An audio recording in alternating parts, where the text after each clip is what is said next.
which for them to answer. The second round, the speaker will be answering this question in same terms, for which they will get 3 minutes of the time.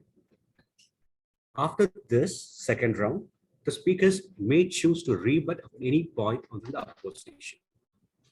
And then the floor will be open for the question and answer session by the public. To talk about today's topic. Today's topic is as engrossing as one can get because it has got two sides to it, a legal side and an emotional side.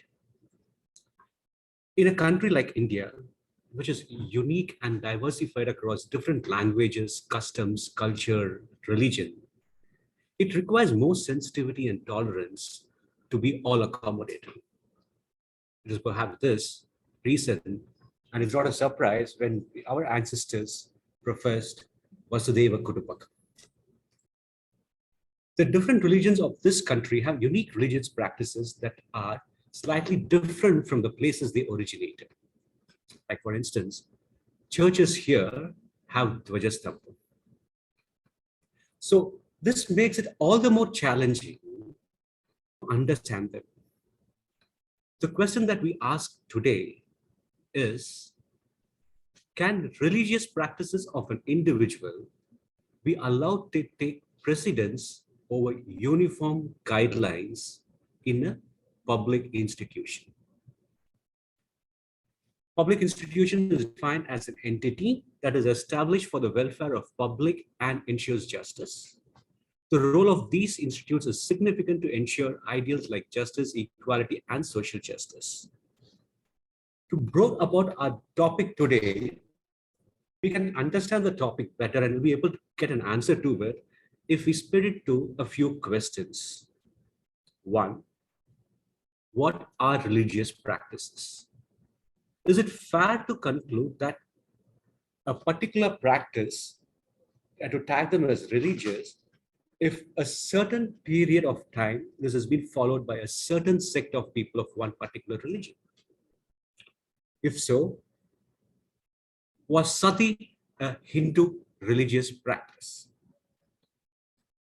Point number two, is it in the essence of a particular faith to profess religion above nation? Point number three, the very intent of drawing uniform guidelines is to bring in equality amongst the different sect of people in a particular place. Will fiddling with it in the name of religion serve or defeat the purpose? Once we understand these questions, we should be able to arrive at a conclusion on this. And to do this, let's start with this motion. Today we have Sri Chinmayan and Kumari Shweta side deliberating for the motion, and Srimati Subhashri and Kumari Subbulakshmi contesting the motion. Without further delay, I invite the first speaker of the evening. He is a seeker who believes in Thedal Ondre Theeradadu. Chinmayan is a team player who is passionate about singing and writing. He's pursuing his UG in economics from Baila College and has been associated with Chyk from his school days. Being a strong observer and quick learner, he adds profile to this table. Chinmayan is all set to start his presentation for the motion. Over to you, Chinmayan. Hari Om. Am I audible? Yeah, right. Okay. Hari Om to one and all present here. Myself, Chinmayan, and I'm here to speak for the motion. That is, religious practices should take precedence over uniform guidelines of a public institution. First of all, let me start with a question to my fellow speakers and participants. What is religion? How is it defined in the Indian Constitution? Is there a proper definition, first of all? The answer is answer for it is a no. Constitution does not even define religion properly. Can you believe that the world's longest and largest constitution does not even have a proper definition that talks about what is religion, or does not even give a list of what comes under religion? Do you believe our Constituent Assembly, that had the best of the intellectuals of the time elected by the confidence of the people themselves, did not care to define religion. How is it possible? Why, first of all? Because religion is that complicated to be defined? Clearly, religion is a gray area in the Indian society and the Indian constitution, which provides guidelines for the entire nation. Okay. What is the purview of religion in the vision of a public governing institution, at least? Is religion just only the practices they follow? Is religion just only the community around it? Or is religion just only the faith and has nothing to do with the practices? Right. In a diverse country like India, with such a vast set of religious beliefs, traditions, and people, it is very, very difficult to categorize what exactly is religion, the community who follow it, practices which are performed in that particular religion. So my point is, if a government or a public governing system in a country which cannot even define or understand what is religion and has only partial knowledge of it, forms or implements laws and uniform guidelines as a whole, do you expect the laws to be completely fair and equal for all the communities and also respecting their faith in all terms? The answer for it is also a big no as well.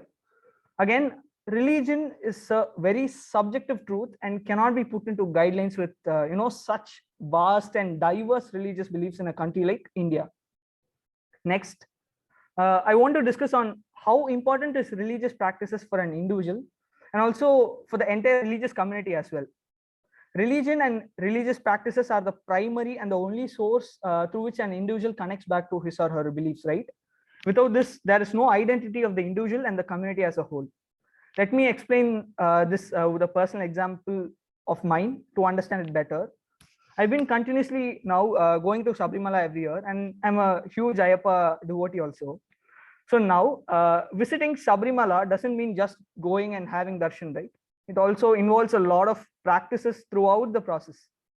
It involves wearing a mala, first of all, doing puja twice a day, not indulging in any kind of physical comforts, like not wearing a chappal or shoe anywhere, and also wearing saffron towel, and also sometimes நம்ம பெட்ல கூட தூங்க மாட்டோம், கரெக்டா? Even அந்த pleasure கூட நம்ம எடுத்துக்க கூடாது அப்படின்னு தான் அந்த அந்த பிராக்டிஸே நமக்கு சொல்லி கொடுக்குது.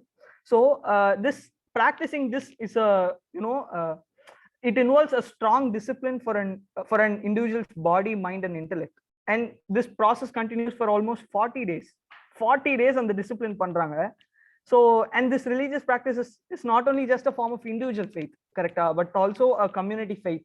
And also practicing this, இது வந்து ஒரு மக்களுக்கு வந்து ஒரு செல்ஃப் இவால்வ்மெண்டா படுது. யார் யாரெல்லாம் வந்து ஹிந்துசம் ஃபாலோ பண்றாங்களோ அவங்களுக்கு வந்து இந்த என்டையர் ப்ராசஸ், இந்த பிராக்டிஸ் வந்து ஒரு செல்ஃப் இவால்வ்மெண்ட்டுக்கான ஒரு ப்ராசஸா தெரியுது, கரெக்டா?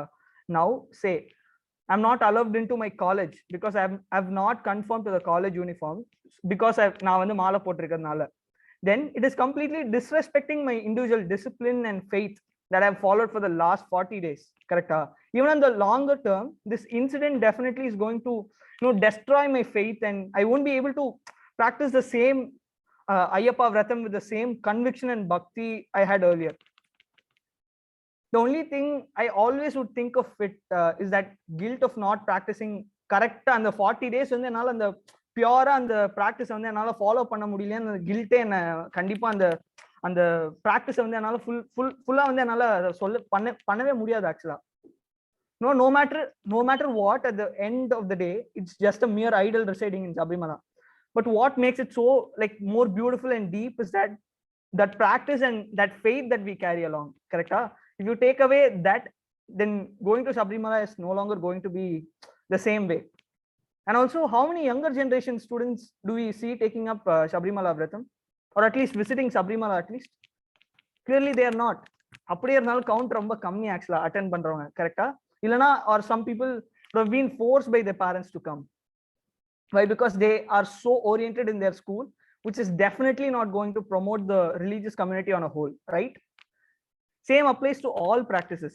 For example, there are certain communities who wear a namam on their forehead. It is a powerful identification for the community, and that is a belief. Maybe this would not be so important for all the Hindus, but it is so important for that sect of Hindus who follow that practice. there are also so many examples of tribal groups and their unique practices, correct? And denying that that traditional and tribal practices would literally lead to complete extinction of those practices and communities. The same applies for all other religions and religious practices as well. For a Christian, his or her prayers and wearing a cross and attending church masses is so important, correct? For a Chennai, your Muslim, time is up. right? Just a minute. Now, last point. So in my overall view, public institutions should be the primary and first place where religious practices should be allowed, and not allowing religious practices would be so detrimental for the whole society. Yeah, thank you. Thank you, Chimyan. It was very good hearing you opening the statement with this. So what you said basically is, I like what you said, is a religious belief is depending on one's own faith. And when you take away the faith, you actually are taking away the culture of it. Very nice point. So I have a question for you, and it's one's faith.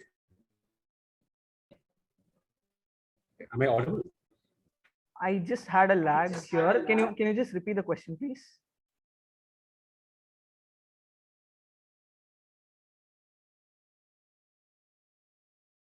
So am I audible now? The question is, where do you draw a line if each individual has got his own faith to carry upon? And there is some conflict in the society. Whom do you think, if constitution is so ambiguous and insufficient to decide, as according to you, who is the one who can resolve this issue when there is such a conflict? I leave you with thinking on that question, and we move on to contest this first point. I now invite Subhashri. Shubha, as she is friendly, known to everyone, is a passionate Bharatiya who's got an unshakable conviction on her Guru and Shastras. A sincere student who takes to the conviction on Shastras and Guru, and who is someone who loves the solitude and is ever seen with a smile. Over to you, Shubha. Thank you, Raghav. And my dear sisters and brothers of Bharat, namaste. I think anyone would strive for equality, and I hope our opponents would not disagree with me on this point. We all love to be treated equally, right? Whether it is within the family or in the extended family, which is our country or universe. The judicial system of our country, which is the protector of Dharma, the courtrooms mandates uniform guidelines to level the grounds in terms of equality on all aspects, economy, caste, religion, etc., etc. And this exactly is what the public institutions are intending to, through their uniform guidelines. If anything that takes precedence to these uniform guidelines, it is going against equality. Before we substantiate this point, let's quickly revisit the definitions in simple terms to get a better grip of the topic. What is a public institution? An institution governed, administered, or managed by central, state, or local government body. What is the purpose of uniform guidelines in public institutions? Set of guidelines aligning with the vision and growth of both the individuals and the institution together. Now, what is the purpose of religious practices? We practice to master. Master what? Our inner personality and the world we live. Mastering is not supremacy, but expansion of our inner personality from all limitations and seeing oneness around, becoming all-inclusive. Right. What are essential religious practices? Practices which are intrinsic to the very fabric of a religion. Say, for example, Dharma is a very unique self-proposition of Hinduism, and all practices are woven around Dharma. And for the Sikhs, it is where the 5 occurs, and these are internationally acknowledged. Now, what or who defines what is an essential religious practice? This is an answer to Chinmay. Scriptural books specify, scholars confirm, history says, and there is a larger public demand. In the Sabarimala case, all the above 4 are a tick, and hence Hindu women of a specific age group, out of their own choice, refuse to enter the temple. Siri, okay. Why are we discussing this topic? Why is there so much hullabulla in the country? Issue number 1. lack of clarity in religious practices for some individuals. Let's see some case studies. Case study 1. In the year 2010, in a case, the court said that burqa-clad women cannot be issued voter identity cards, rejecting the argument that religion prohibits them from lifting their veils. Right to vote denied to the petitioner who said veiling is a must. Case study 2. The ex-Bollywood actress, the Dangal fame Zaira Wasim, I think she acted as the character Geeta, quit acting for religion, quoting, hijab is not a choice but an obligation. Case 3. On the other side, we have successful women who says veiling is their freedom and they have flourished in their careers and taken up their passion in the entertainment industry.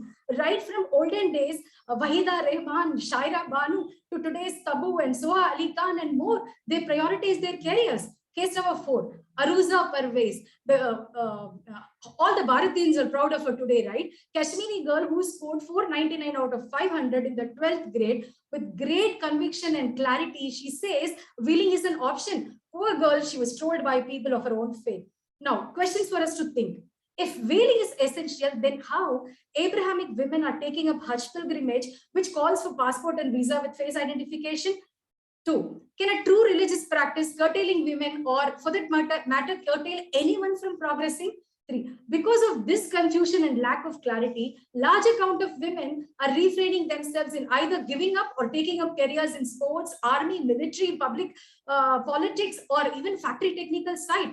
Now, over and above this lack of clarity in religious practices, which is a personal issue, the largest issue is lack of Desha Bhakti, lack of national interest by placing my form guidelines over uniform guidelines, personal agenda over national development. In the current hijab case, it is extremely painful to see all the sufferings. Firstly, joining a public school, agreeing to their guidelines, and after studying there for many years, slowly bringing my form over uniform attire and ask, what is wrong in an extra piece of clothing? Is this not exhibiting I am special and you are different from me? Is this not provoking and sparking inequality? Is this not disturbing the social fabric of that place? Is this not student polarization with the religious agenda? Is this not religious aggression? Yes, this one piece of additional attire has disturbed the public order, morality, physical and mental health of many, and the entire nation is watching it. Today, it's one more clothing, 1 meter clothing. Tomorrow, what? It's a slippery slope. Dear opponents, how to respect my form of 1.4 billion? Now, next, what is the primary dharma of a student? Studying. But by bringing in my form, students are driven in adopting to adharmic methods of fighting wrong battle, which has no solid grounds. So, my dear sisters and brothers of Bharat, let me conclude with these points. Point number 1, yes, religious practices are very important. Let's get a deeper understanding of them, keep them in spirits, and practice them appropriately, aiming at inclusiveness. Point number 2, it is even more important to follow the laid uniform guidelines while transacting in a diverse nation, keeping larger national interests above personal agenda. Point number 3, and most importantly, let's use this country's religious and constitutional freedom with responsibility, and let's choose our battles wisely and fight it the right way and progress as a nation. When in Bharat, let's do what Bharatians do. I rest my case, my lord. Jai Hind. Namaste. That was quick firing. Well, thank you, Shubha, for your intense and super fast points. Your presentation was very good. I have a question for you, which is, when the faith of a particular religion or a sect is constructed in no arbitrary terms, but it's completely emotional over it, can a constitution or declare what is reasonable there and what is not passionate, what is rational there and what is emotional there? Would it not be putting rational thought, rationalism above emotions? This is a question I ask you. And with this, let me introduce the next speaker. Our next speaker to speak for the motion is a budding lawyer by profession, a vlogger by passion. She runs a YouTube channel in the name of Uttishta Bharata, which talks about ancient history. She comes strongly as an intelligent, confident, humble, and kind human being whose motto in life is be water, my friend. May I call upon Shweta Sai to present for the motion.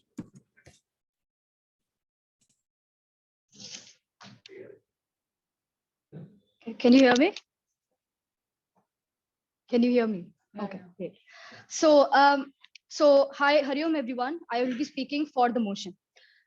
My first point is religious practices should be allowed in education institution. Why? Let me tell you.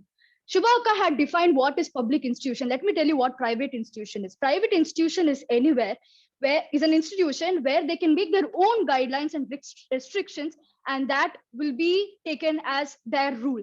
That is, they have the autonomy to decide that. But that's not the case in a public institution. One more difference. In a private institution, it is set for a certain section of the society, whereas a public institution is for the general society. It is for everyone. Let's take schools, private school. Say you're a Muslim girl. You go to a private school. They don't allow you to wear hijab. You always have the option of going to a different private school where they allow you to wear that hijab. But that is not the case with public institution. A public institution, think of this, an entire village community has only one government school. So if you're not going to allow them to practice that particular religion in that particular school, they don't have an option to go anywhere else, which is my point number one. Secondly, we are talking about education institution in one context. That what is an education? What is education? Don't you remember doing this play called Unity in Diversity in our school? Don't you remember us all dressing up as different religion, taking India flag and saying, Sare Jahan se Acha? Why? Because A square plus B square plus C square is not only what defines as education. Education is also teaching everyone the cultural differences, is also creating an environment of coexistence where everybody is allowed to express their differences, and also teaching everyone the respect that must be given to each other's differences and creating an environment of harmony, which brings me to my next point, which is not allowing religious practices in public institution is detrimental to the society. How? Let me tell you. Take a small kid. I did this as a child. You did this as a child. Any child would do this. Take a child, give her a pencil box, a fancy pencil box. One side you flip, eraser comes out. One side you flip, sharpener comes out. A fancy pencil box. Give it to the child. What will the child do? Will the child take that pencil box to the neighbor? No. Will that child take the pencil box to a temple? No. Will that child take the pencil box to, let's say, the nearby grocery store? No. Where will the child take that pencil box to show off? The child takes that box to the place where she spends 16 years of her life, 75% of her day, that is her school. In other words, that particular child, anything that she is proud of possessing, she goes and expresses that in the school. Then tell me, by stopping them from expressing their religion, you are taking away any proud feeling or any identity they have with that particular religion, because that child is not able to express her beliefs in her school. But the next question you would ask me is, why school? She can do it outside. She can do it in her home. She can do it in a temple. Well, this is the problem that would create. You see, what happens in school leads to her youth days, and what happens in youth days leads to the adult. And you are subconsciously creating a mindset for that particular child where you're saying that anything that's got to do with religion is supposed to be confined to the personal sphere. Anything that's got to do with religion, don't bring it into the public sphere. So tomorrow, when that particular child goes to an office or goes to hangs out with her friends, and someone criticizes her religion or makes a comment on her religion, that child doesn't know how to stand up, and she would rather try to ignore the dialogue altogether, because according to her, it's a personal thing and not a public thing to speak of. So this would create this would be detrimental to society, because it will completely eradicate any religious expression. It will completely eradicate religious dialogue from the daily conversation of an individual. Considering the amount of communal violence that happens in our country these days, it is important that we learn about each other's religion and learn to coexist with one another. This brings me to my third point, which is the state has absolutely no basis to put a restriction on my religion. What basis do you have? Let's talk about after 1947, even before 1947, but let's concentrate on the 75 years of independence. Has the state ever shown any interest in eradicating religious symbol from public sphere? Go to your nearby auto rickshaw stand. Go to your nearby auto rickshaw stand. You would see the picture of Lord Ganesha or Christ or a mosque over there. Go to any office, any government office, there will be a picture of Ganesha over there. The state has always said that we are accommodative of every religion. How many religious identity has Rahul Gandhi portrayed in just one election? What message are they giving? The message that they're trying to give is that we are accommodative of all religion. When religion is accommodative in every sphere of public life, then why is it that in a public institution, and for me, my religious symbol is my religious belief, why is it restricted over there, and what is the basis that the state has for restricting over there when in all other public spheres of life the government has clearly allowed that? I will tell you why. Because they are trying to impose homogeneity over a heterogeneous society. Then what is the difference between a communist China and a secular India?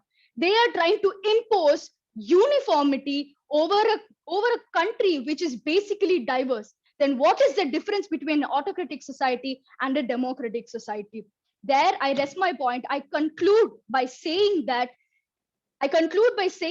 not allowing religious practices in public institution is detrimental to the society. The state has no basis to do that, and that is why religious practices must be allowed to be expressed in public institutions. Thank you, Shweta. So it was really convincing to hear what you said now. As you rightly pointed out, secularism has got an indifferent context with regard to India. It's a Western continent. The secularism means where the church does not take part in the state's administration. In India, it is defined or redefined as an accommodative state where it accommodates under all the religions under its banner. Now, what you gave as an example where people coexist harmoniously in a school is one end of the spectrum. The other end of the spectrum, I want you to think over this. At the other end of the spectrum, when there is a disharmony in it, when the same conflicts happen because we practice every religion, and perhaps at sometimes we have religion practices which is contradicting, then what happens to this ideal globe bubble that you spoke about? I'll leave you with that question as I introduce the next speaker. The last speaker for today's session is a young teacher who teaches young minds the value education in schools, a compassionate soul who loves textiles, culture, and art, a Yuvaveer from the 10th batch of year, Subbulakshmi, against the bush.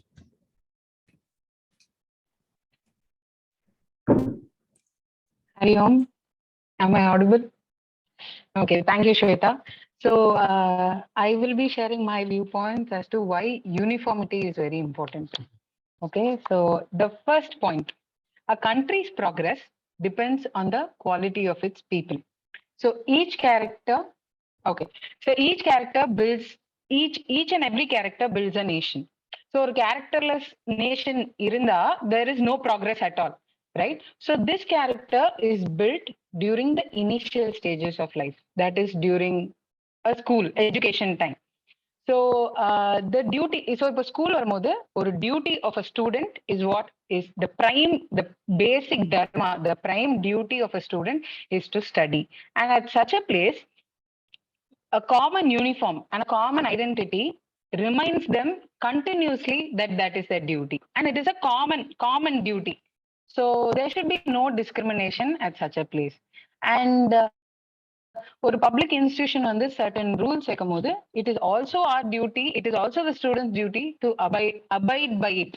So on, and ipo in the rules la in the basis la vechirukku keta, India is a secular state, right? Considering all the religions, based on that, they have kept the rules, and it is very necessary to follow it. If we don't follow it, there is disharmony in that particular institution.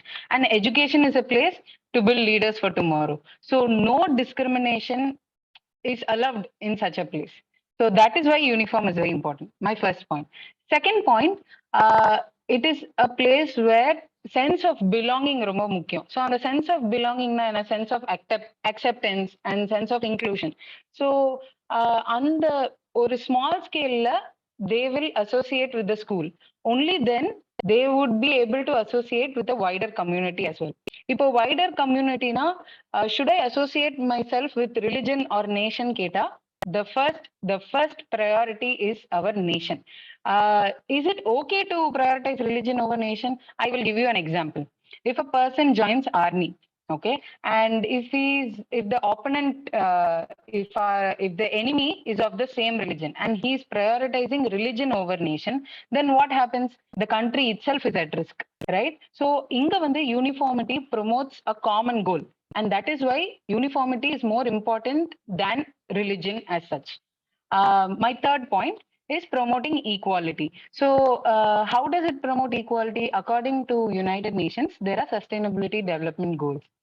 So the fourth goal from that is to promote equality. That is, ensure inclusive and equitable quality education and promote lifelong learning opportunities to all. So the goal is very clear here, and uniformity obviously helps to promote, right? It vanishes the difference of economic status itself. And fourth point is my personal experience. I was part of road safety patrol, and I got the opportunity to be part of the Republic Day parade in 2011. And for that, I had to undergo 60 days of training, March past training நடந்தது. And that time I was not allowed to wear bindi or gold jewelry.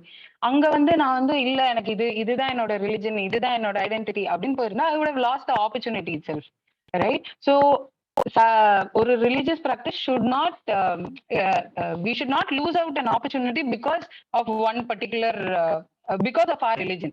Here nation is more important.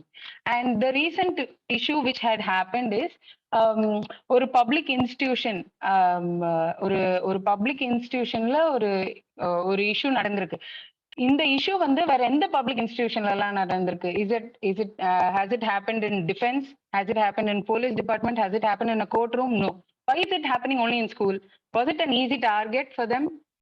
So this is something which we all have to think about. And certain இப்போ அடுத்த கேள்வி நீங்க கேட்கலாம், ஏன் வந்து Durban மட்டும் allowed and not hijab or saffron scarf? That is because நம்ம constitution படியே Durban is an essential practice for the Sikhs, for the Sikh community. So avladhan, it is an essential practice, whereas hijab and saffron scarf is not an essential practice. So yeah, that I conclude my points here. Thank you, Subhalakshmi. That was really good. And you said the sense of belonging is what matters into this one. If the constitution has a precedence over the religious faith, because if you're taking away the religious faith of everyone in the public institution, then there is the sensitivity and the culture of a place is taken away. Now, where do you draw a line again here? The Sabrimala instance, for example. When you have a set of constitution who decides, who tells them a certain religious practice, is it correct or not? Is it necessary or not? Then how do you decide that? There should be a system. What is the system that you propose to decide such a point? So with this, the first round is complete. Now, can I call Chinmay to answer the question which was asked earlier? Yes, am I audible? Yeah. Right, okay. So for the question I've been asked, I'll just give you the answer. And yeah, so I think constitution specific தெளிவா கொடுத்திருக்காங்க, saying that if the constitution doesn't have a proper clause as in to religion எதெல்லாம் matters, religion குள்ள என்னென்ன set இருக்கு அப்படினு தெரியலனா, they can approach the Supreme Court for finding out எதெல்லாம் எப்படி categorize பண்ணலாம் and which is of importance அப்படினு தெளிவா கொடுத்திருக்காங்க.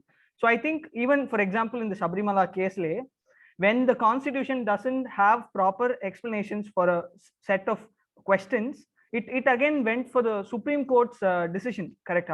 So I think the answer is evident. Supreme Court I think Supreme Court நம்ம வந்து கேட்டோம்னா ஆப்வியஸா நமக்கு ஆன்சர்ஸ் கரெக்டா கிடைக்கும். And supreme court has a proper investigating bench like constitutional bench. So இந்த கான்ஸ்டிடியூஷன் பெஞ்ச் என்ன பண்ணும்னா எவிடென்ட்டா எல்லாத்தையுமே ப்ராப்பரா அனாலிசிஸ் பண்ணி அண்டர்ஸ்டாண்ட் பண்ணி அப்புறம் ப்ராப்பரா ஆன்சர்ஸ் கொடுக்கும். So yeah, this is my answer. Thank you. Right.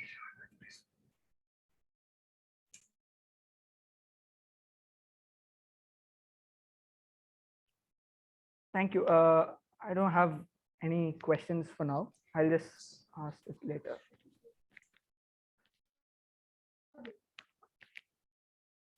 Hariom, can the rebuttal questions can be asked now, or is it? The rebuttal section will follow this. Right. Okay. Thank you. Okay. Now it is time for the next speaker to answer the question. Yeah, thanks, Raghav. Can you please paraphrase the question since it was too long? I couldn't follow exactly what you were asking me.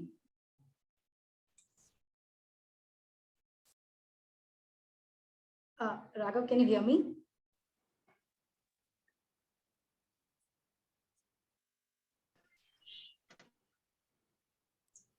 Okay, Shiva, we'll come to you later. Okay. We'll come to Shweta Sai.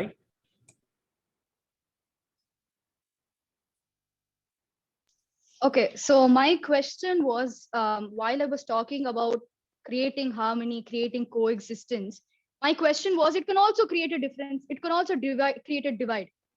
But why? How is that possible? Let me tell you. Don't you have friends who are Christians? Don't you have friends who belong to another religion that you are? Do you always fight with them? Well, not necessarily, right? Which is what I am trying to say. This is something that has been misunderstood, that by expressing my religion, by expressing their religion, there is always going to be a difference. There's always going to be a clash. If this was the case, then India could not have survived all these years by being a diverse country. Another thing is, see, by expressing our religion, we are going to learn more about each other. And we are talking about schools, we're talking about colleges where dialogues are casual in nature. A child seeing another child express their religious practices is an example as to how they learn about each other's practices. And when they come out to the society, they are not going to see a different practice as something alien to them. They are going to be familiar with them. When they see someone wearing a burqa, they're going to see, I know of this person, I know about these practices, I have knowledge of this. Similar when it comes to Hindu, when a Hindu is doing one particular practice, like for example, when Chinmayan is going to Sabrimala, wearing his attire, a person of a different religion is going to understand, oh yeah, my best friend in Chinmayan from college, I know that he used to do this, I understand why he does this, I respect that particular thing. This is what is going to happen. There's going to be an understanding. Whereas if this is not allowed in school, then that person of a different religion is going to be, what is he wearing? What is he doing? What? I don't understand. Why is he doing this? And he's not going to respect that. So this understanding can also be created in schools, in colleges, in any public institution. And that is why it should be allowed. Thank you.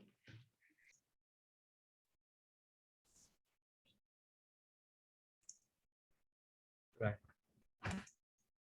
We'll move on to Subbalakshmi.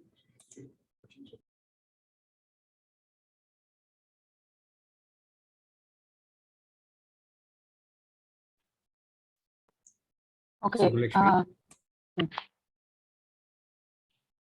Okay, so the system in place is எல்லா ரிலிஜனுக்குமே essential practice ன்னு ஒன்று இருக்கு, கரெக்டா? And according to our constitution, there are exceptions for those essential practices. So இப்போ அந்த essential practice கடியில தான் I had mentioned earlier that turban is an essential practice. It is part of their holy book. It is part of the 5 kakars. So இப்போ வந்து hijab or saffron scarf is not an essential practice.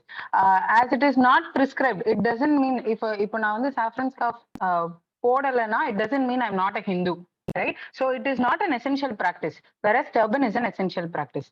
And just a second.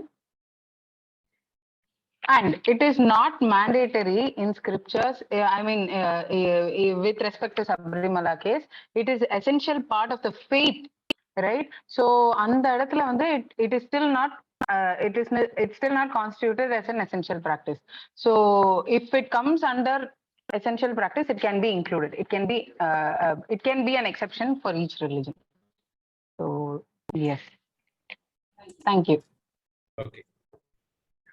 Back to Srinath. Sir, do you want to ask the question again?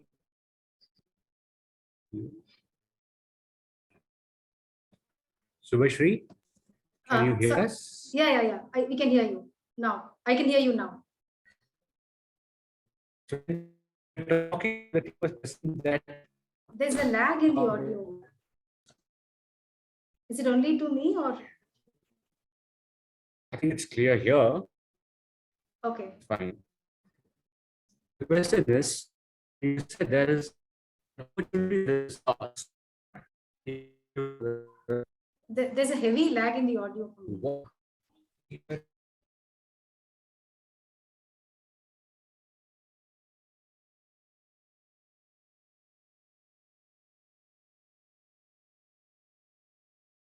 Meanwhile, I would just like to touch upon a point what Shweta pointed out. Her example was very interesting on the pencil box. Can you all hear me? Right. So yes, we do hear you. Okay. So showing a pencil box probably doesn't create anything. But when 4 girls showed one piece of fabric, there is 144 in a state now. So that is my answer.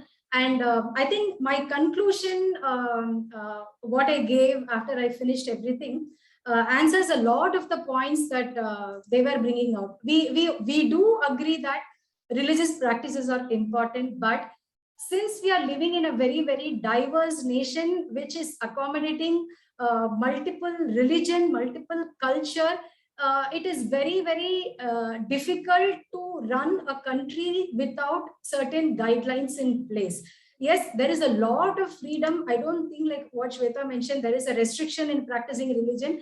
Every day we are listening 5 times the prayers. So if you see, there's a lot of freedom which the country has given to the people for practicing the religion.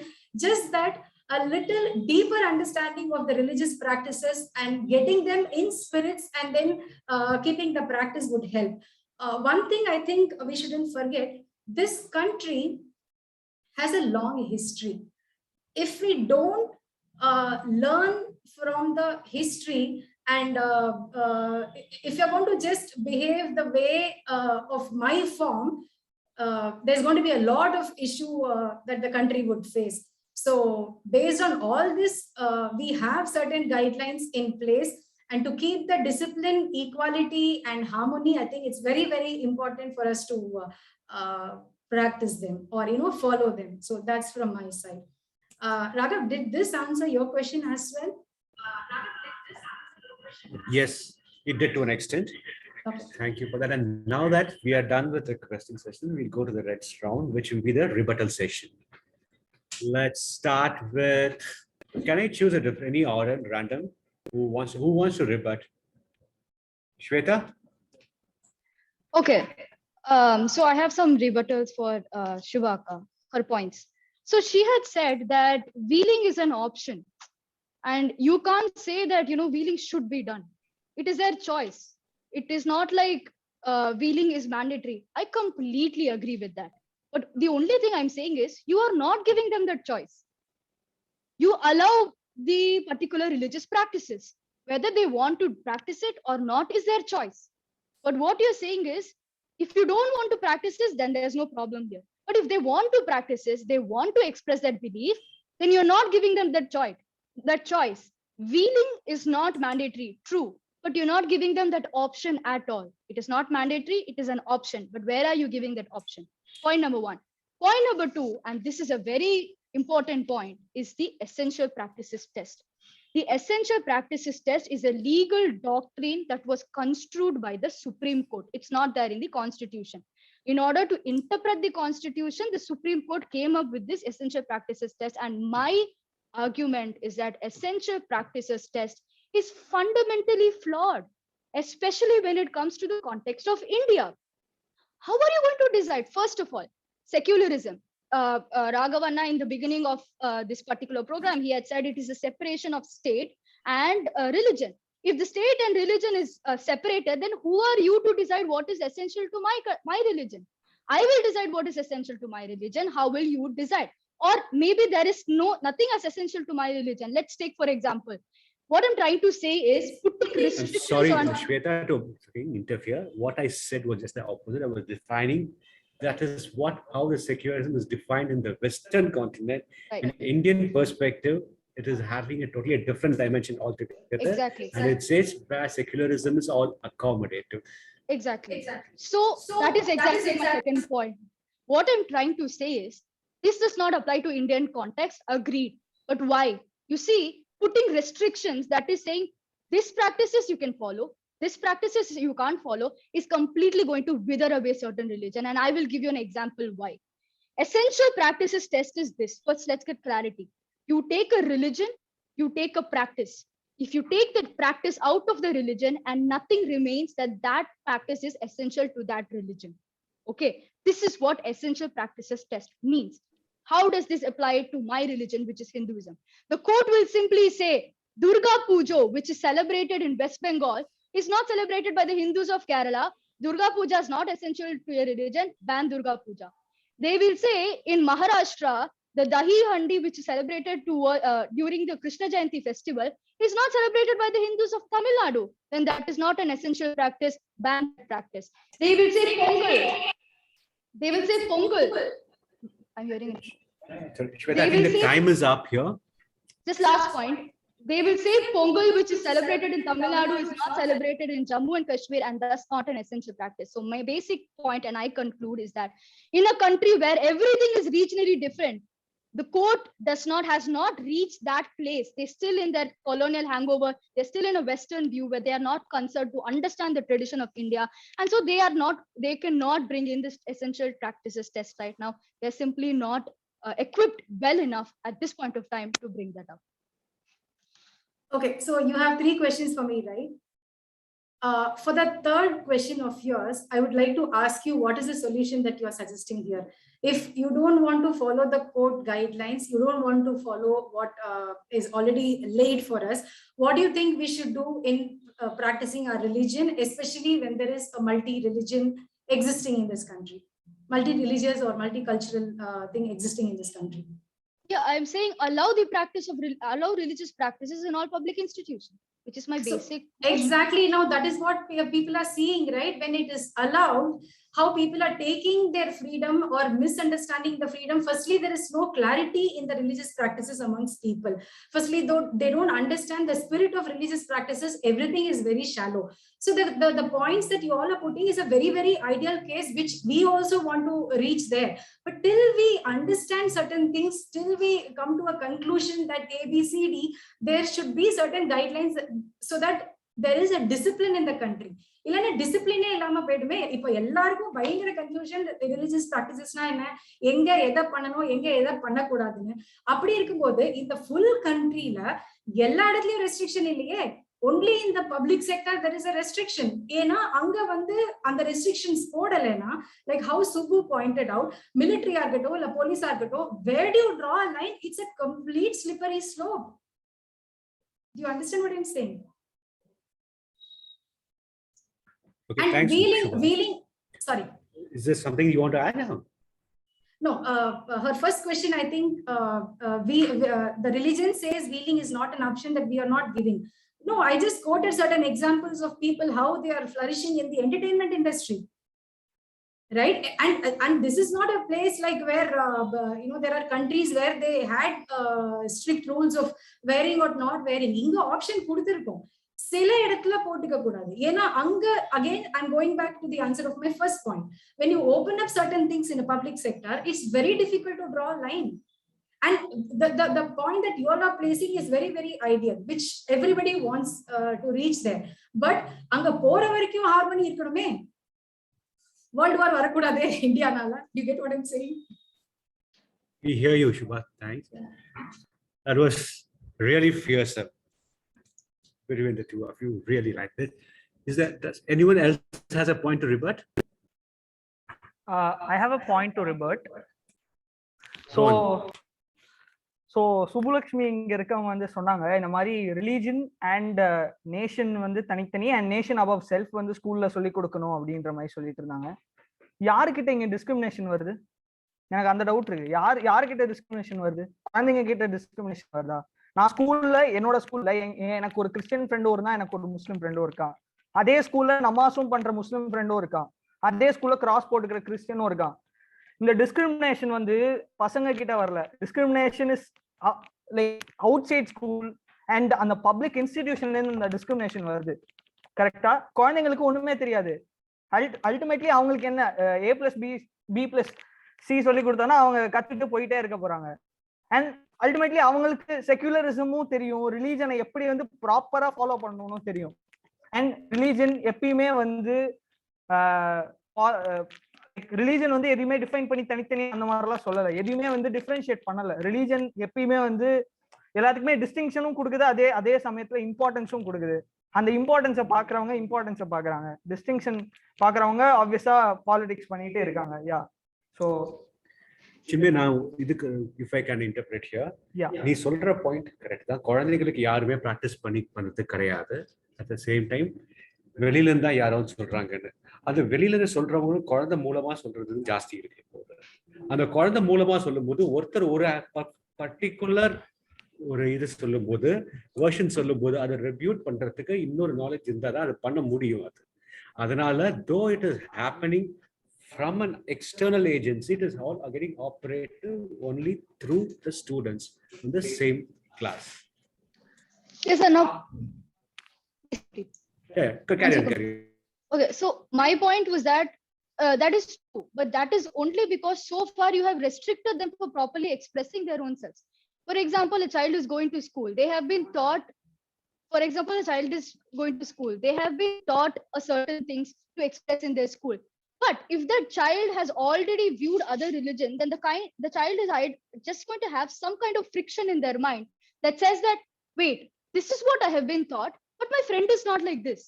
Then why is this? That kind of, at least they will have this kind of a friction which will make them which would make them want to understand the other religion better. Okay, Subbu, you got something to say there? Answer that. Yeah. So இப்போ வந்து இந்த restriction, Shweta Sai கேட்ட restriction எங்க, where is that restriction? Yeah, so far you haven't allowed about the hijab issue or any other issue. Where is there a proper rule that says you are allowed to express your religion? This is a gray area. That is why we're while you are promoting restrictions, that's what I'm saying. Okay, so this particular in the uniformity வந்து ஒரு public mute, ஒரு public இன்ஸ்டிடியூஷன்ல தான் நம்ம சொல்றோம். வெளியில போடாதீங்க, வெளியில போடுங்க அப்படின்னு எங்கேயுமே மென்ஷன் பண்ணல. அண்ட் இப்போ ரீசன்ட் கான்ட்ரவர்சில பாத்தீங்கன்னா இந்த ஹிஜாப் 6 கேர்ள்ஸ் தான் எவ்வளவு பெரிய இஷ்யூ ஆயிருக்கு. Karnataka government itself has given 3 days leave. I mean, it's become a very big issue, right?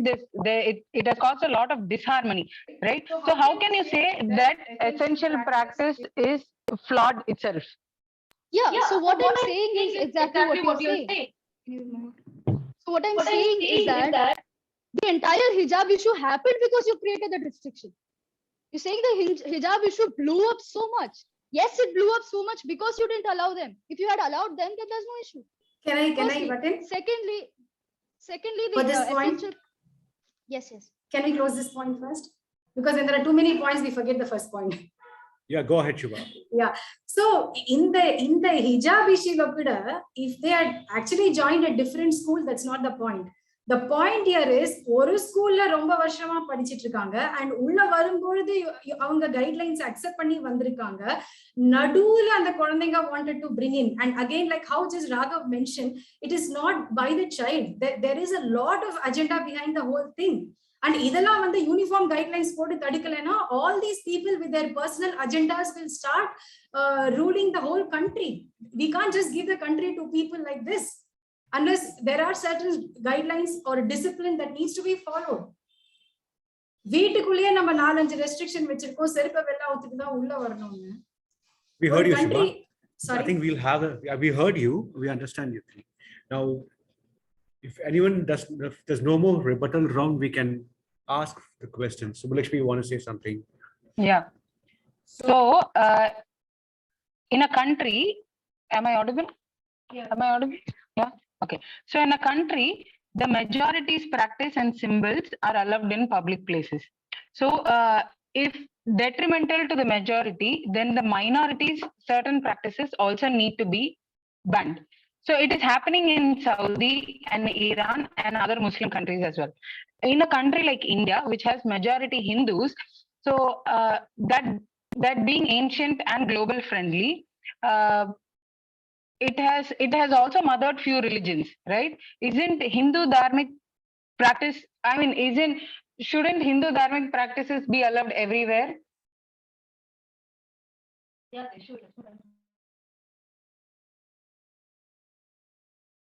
I think we should move on to the question and answer section here. Any questions from the public?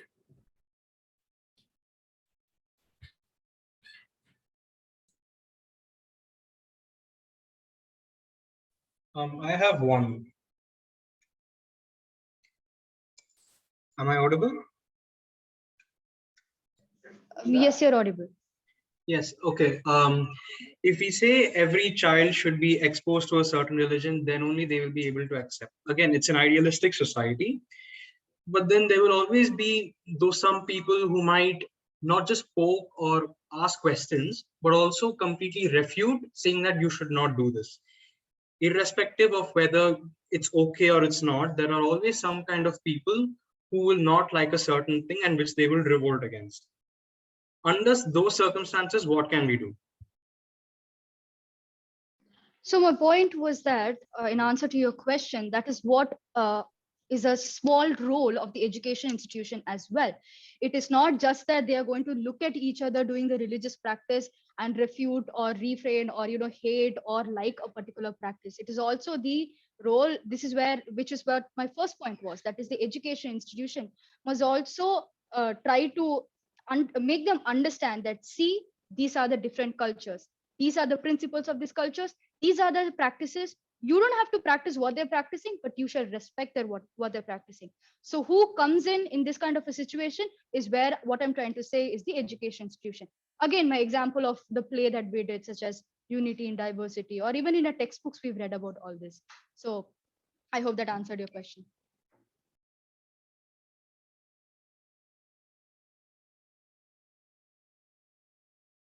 Anyone has a question, you can direct it to a particular Teja. Teja's has raised his hand. Teja, can you unmute yourself? Hi, I have a question. Yes, Mahalakshmi Suresh. Who is your question to? I have a question for Shweta. Shweta and her team member Chinmayan. Yes. My question is, as you said that religious practices should be allowed in the institution.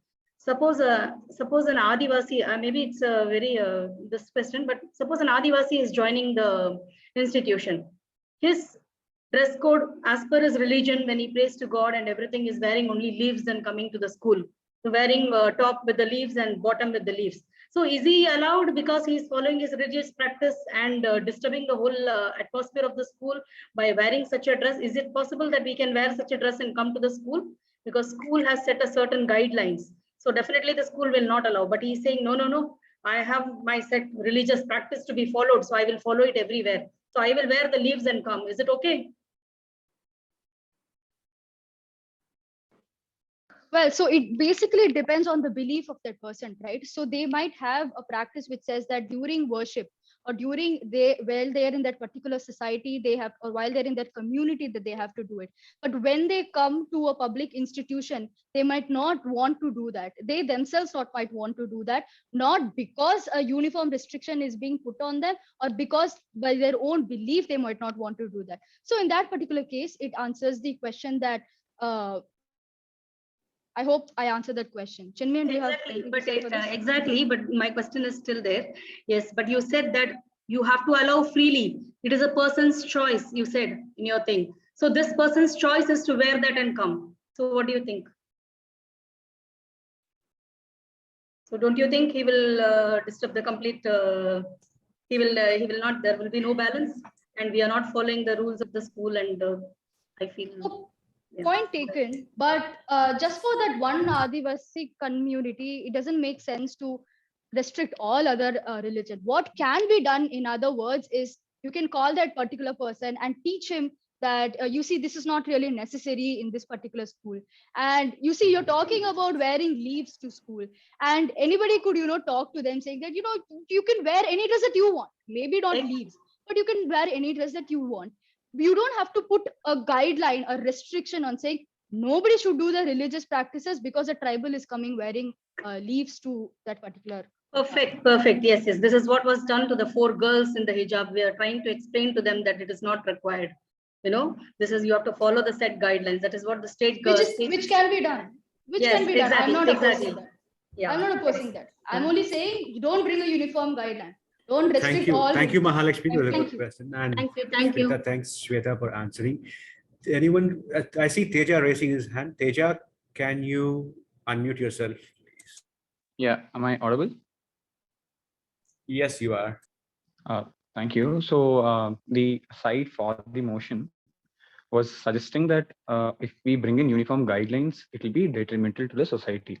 Did I get you right? Yeah. Yes. Okay, thank you. So my question is, I just have 2 preliminary questions before I go to my main question. Is that fine? I just like to understand. You have to make it fast. Right, I'll do that. I'll do that. So does the far side advocate wearing of hijab to public institutions? Sorry, can you repeat that question? Can you ask? Does the far side advocate wearing hijab to public institutions? Yeah. Hijab. Okay. Hijab. Yeah. I mean, if their belief is so, yeah. Okay. As in, okay, I'll come to that. You finish your question. Yeah. So the second thing is, does the far side believe that hijab is a religious practice? So I'm not, hijab is a religious practice. What I'm talking more about is their belief whether it is a religious practice. But your side is to say that religious practices should be given precedence over uniform guidelines. So do you believe that hijab is a religious practice? Well, hijab is a religious practice, and that depends on their belief. What I'm saying is hijab is a religious practice, but it may not be a mandatory practice for their religion. So but that doesn't matter according to me. So it's fine if a uniform guideline curbs the practice of hijab, since it's not mandatory? No, it's not. That's what I tried to say, right? That even if it is not mandatory, see, not mandatory means they have the choice, right? They can choose where to wear, what to wear and what not to wear, whether they want to wear the hijab or not wear the hijab. But by putting a restriction, you're putting an absolute restriction saying, even you're not even giving that choice, right? Even if they want to follow that, even if they want to wear the hijab, although their religion does not mandate it, we're not allowing them to wear it. So a Hindu can wear a saffron scarf and go to school? A Hindu can wear a scarf. Yeah, of course.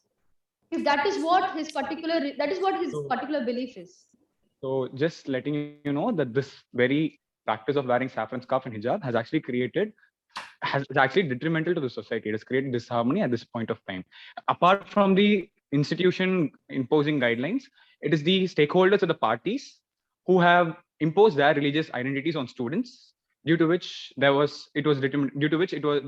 created a disharmony in the society, right? You didn't only see the students fighting, but you also saw external stakeholders pelting stones at institutions. So what will you advocate in such a situation? Would you still go with religious practices being allowed in public institutions?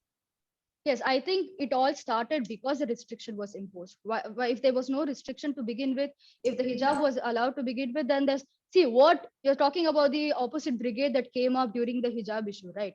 Why did the brigade even came up? They were emotionally reacting to hijab, right? They didn't come up on their own. They were doing it in response to the hijab protest, which is so problematic even considering our own community. Why are you worried about some scarf that is being worn to a public institution? Why are we worried about that? Teja, thank you very much for your question. I think that Shweta has answered for thing. We'll move on to the next person who's got any question. Anyone who has not asked question till now? Yuga Priya. Yes, Yuga Priya. I have a question. This is not to anybody in particular. It's just a question that I have in my mind, so anybody can answer. So my question is that probably today it is about religious identity. But I think we as a community, I'm not sure if I should use the word evolve, but all of us are giving precedence to individual identities too, right? So as time goes by, will we be advocating, giving much more importance to individual identities or small collective identities over uniformity, which which I'm not sure will either be detrimental or will be constructive for the country. So will we be giving precedence? Because this, I think, if you're going to give precedence to religious identity, which a community is following, which a large number is following today, maybe it can translate into individual identities asking for precedence too. So how are we going to probably, tackle such situations is my question. So let me get your question right. You're saying that what is today demanded as a community practice can be demanded tomorrow as an individual practice, right? Yeah. So we are talking about religious practices. Religion is clearly defined in Constitution. Religion is something like Hinduism, it is Christianity, it is Muslim, it is a set kind of this thing, which is what we are talking about. If each person is going to come up with his own practices, then I don't think we will be able to. I don't think that will come up first. Even if it does, I don't think it is necessary to consider that, at least at this point of time, because what we are talking about is what is already known as religion. Okay, thank you. I think Can we I just should add on? Okay, after this, we will try to close this session. Right. So that's actually a great question that Yugapya has brought out. Any great religion will aim at Vasudhaiva Kutumbakam, right? The very purpose of a religion is you start as an individual, you expand, expand, expand, and finally there is no division. சரியா? So அந்த ideal scenario-ல அந்த மாதிரி ரிலிஜனை அவ்வளோ ஸ்பெசிஃபிக்கா, அவ்வளோ பர்டிகுலரா, அவ்வளோ அழகா எல்லாரும் ப்ராக்டிஸ் பண்ணாங்கன்னா individuals taking precedence is fine. But already some confusion. Already people don't understand a lot of things. So we are only talking about a situation which is prevailing currently. So இப்போ இருக்கிற situationல that ideal condition cannot be fulfilled is my view. Did it answer your question?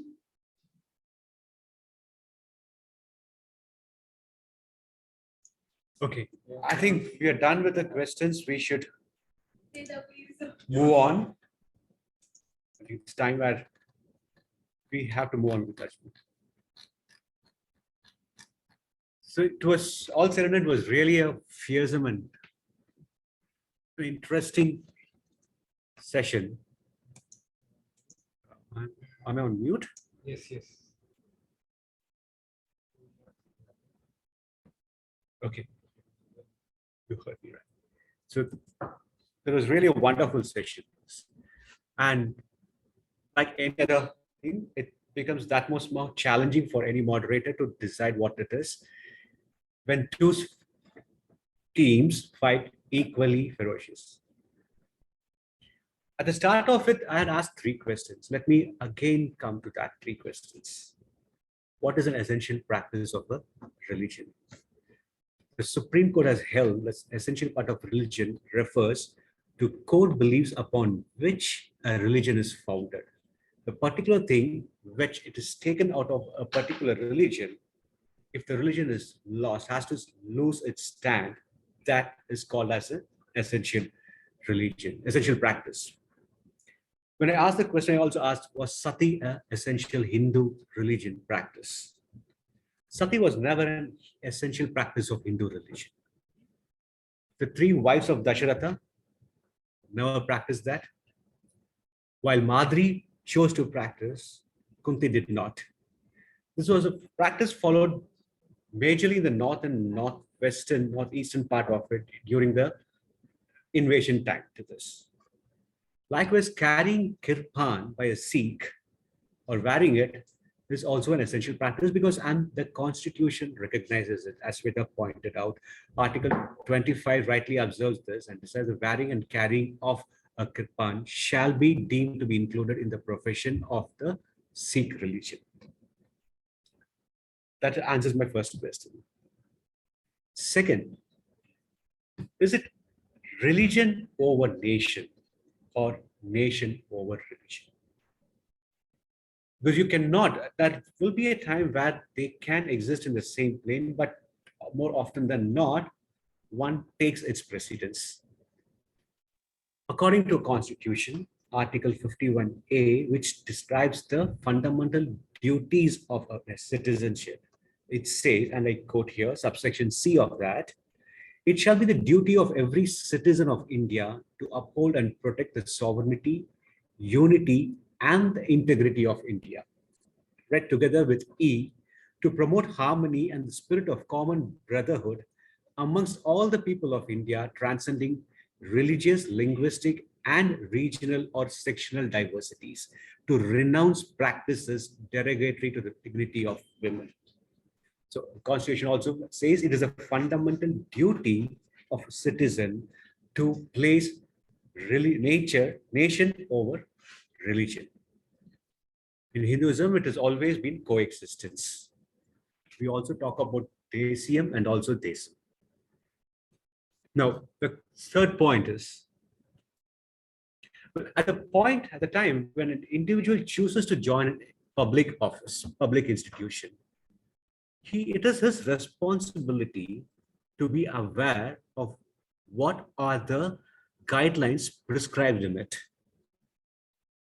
While one has the liberty to not to join such a institution where there is some contradiction within the belief and the public and the guidelines, one cannot creep after joining the institution.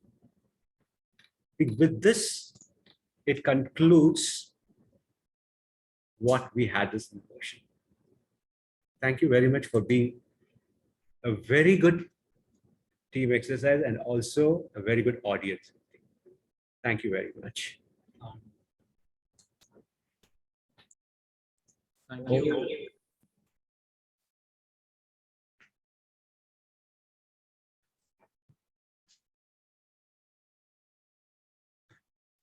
Hariom, thank you. Thanks a lot for that, enticing debate. I think we all enjoyed and loved the arguments from both the sides. And I think our dear moderator, Raghavana, really summarized the whole point and gave us a clear view on what should be an informed stance on the issue as such.